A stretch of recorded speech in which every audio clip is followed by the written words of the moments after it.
You get up for 2 minutes, maybe to grab a drink, maybe to use the bathroom.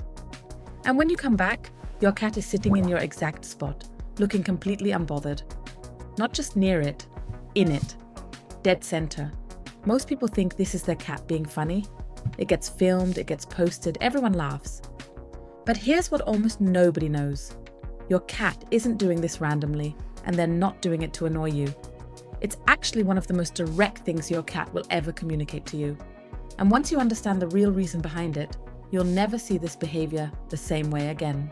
It's about warmth, but not how you think. The most common explanation you'll hear is simple. Your seat is warm. And yes, that's partly true. Cats are drawn to warm surfaces instinctively. Their thermo-neutral comfort zone sits between 30 and 38 degrees Celsius, which is significantly higher than what most humans find comfortable. A seat you just vacated holds your body heat and sits right in that sweet spot. From a pure temperature perspective, it's ideal. But here's what that explanation completely misses.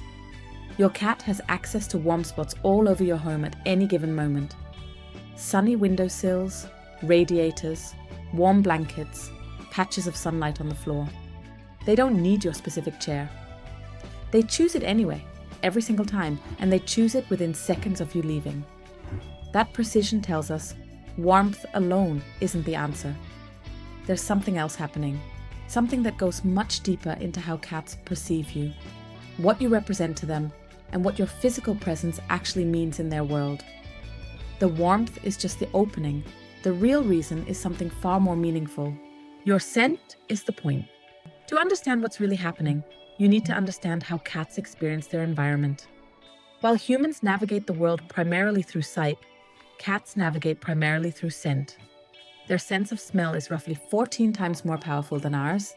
They possess nearly 200 million olfactory receptors, compared to our approximately 5 million. Every room, every object, every person in your home has a scent profile that your cat reads continuously, like a map that's constantly being updated. Your scent is one of the most significant markers in that map. It signals safety, familiarity, and belonging. And when you sit somewhere for an extended period, your body heat doesn't just warm the surface. It actively drives your scent molecules into the fabric. The longer you sit somewhere, the deeper and stronger that scent impression becomes. When you stand up and walk away, you leave behind a concentrated, warm, fresh imprint of yourself. To your cat, sitting in that spot is the closest thing to being wrapped in you. It is genuinely, physically comforting in a way that's hard for us to fully appreciate, because we don't experience scent with that intensity. I had no idea this was the mechanism until I looked into it, and it completely reframed how I see this behavior. Think about it this way. Cats who are separated from their owners will often seek out and sleep on their owner's worn clothing. Not clean clothing, worn clothing. The scent is the point. Your chair is simply the freshest, most concentrated version of that same comfort source, available the moment you leave it. Territory and trust. There's another layer to this that has to do with territory and social bonding. Cats are deeply territorial animals. They don't just live in a space, they map it, assign ownership to different zones, and continuously maintain those boundaries through scent marking. Your primary seat is, from your cat's perspective, one of the most heavily scent-marked spots in the entire house. It represents the center of your territory within the shared living space. When your cat sits in your spot, they are performing a behavior called scent blending. By pressing their body into a surface saturated with your scent, they mix their scent with yours. In cat social structure, scent blending is a bonding behavior. It's something cats do with individuals they feel closely affiliated with. It creates a shared scent identity, a kind of olfactory signal that says, we belong to the same group. We are connected. This is fundamentally different from territorial takeover. Your cat isn't claiming your chair as theirs instead of yours. They're merging themselves into your space, which is actually an act of affiliation, not competition. And it explains something else you've probably noticed. Your cat almost never sits in the chair of a house guest or someone they don't know well.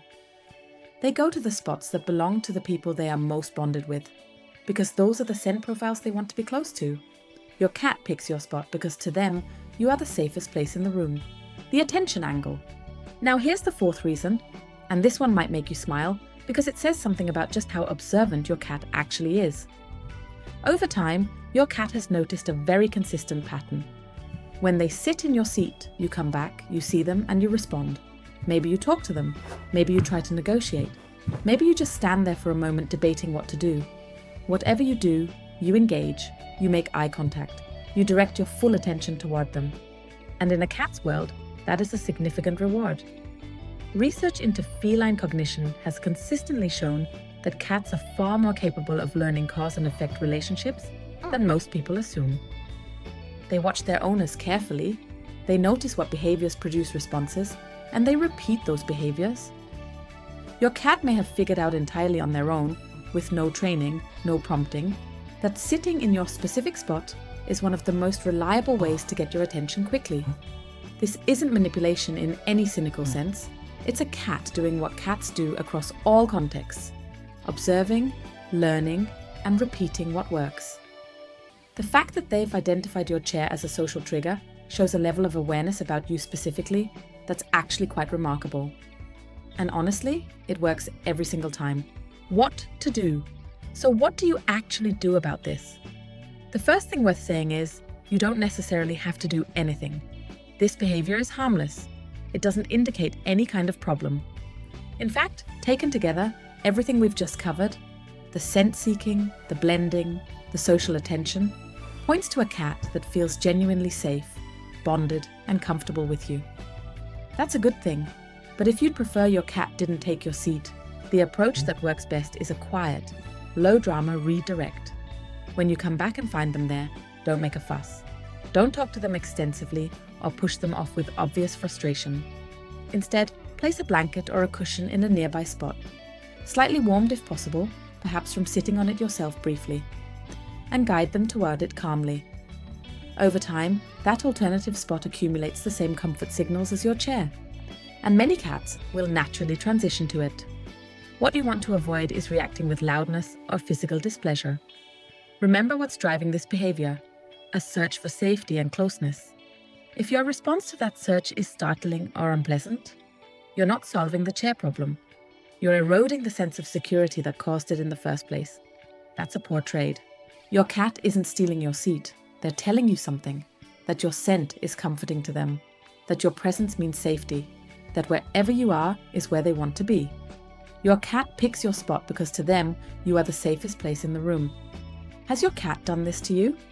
Drop a comment below. I want to hear your stories and whether you ever actually got your seat back. If this video made you see your cat a little differently, share it with someone who has one. See you in the next one.